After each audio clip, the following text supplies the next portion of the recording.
Innovation in the semiconductor industry has become increasingly challenged by the rising cost of design. Efabless is challenging this belief with what it claims are new and much more cost-effective ways to bring innovative chips to market. We're going to have a conversation about this and more with Mike Wishart, who's from Efabless. He's CEO there. I've known him since its Goldman Sachs days, and he's always been ahead of the game. This is WeVision. I'm Dan Hutchison. Welcome to the program, Mike. Thanks, Dan. It has been a long time. It has been a long time, yeah. But I keep reading your stuff. It's terrific and keeps me current.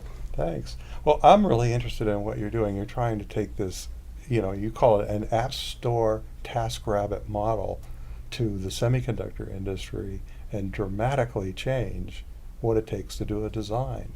And what's that all about, anyway?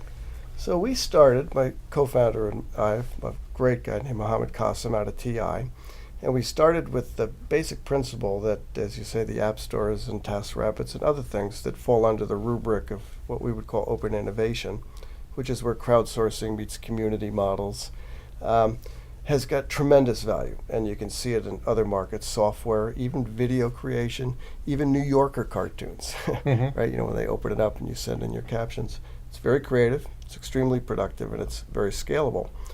We started from the idea that the chip industry really would benefit from this, that at precisely the time when much of the world's software and hardware is dispersing and becoming, let's call it, very democratic, the chip industry is consolidating. You've gone from, you know the numbers better than I, but the Morgan numbers were something like 120 or so companies maybe 6 or 7 years ago, down to 60 or 90 today.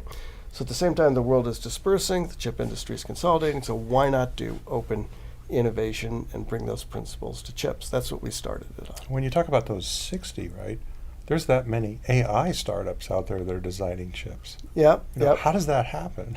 Well, there are still some very big mass markets that will still attract capital to go fund them, and but there's a whole bunch of other markets that just die in the vine because they're what many would call, certainly we would call, the long tail. Right. So the AI, people look at the AI and they can understand that AI everywhere, right? Machine learning everywhere, autonomous everywhere, Mm-hmm. and that's the tall part of that long tail.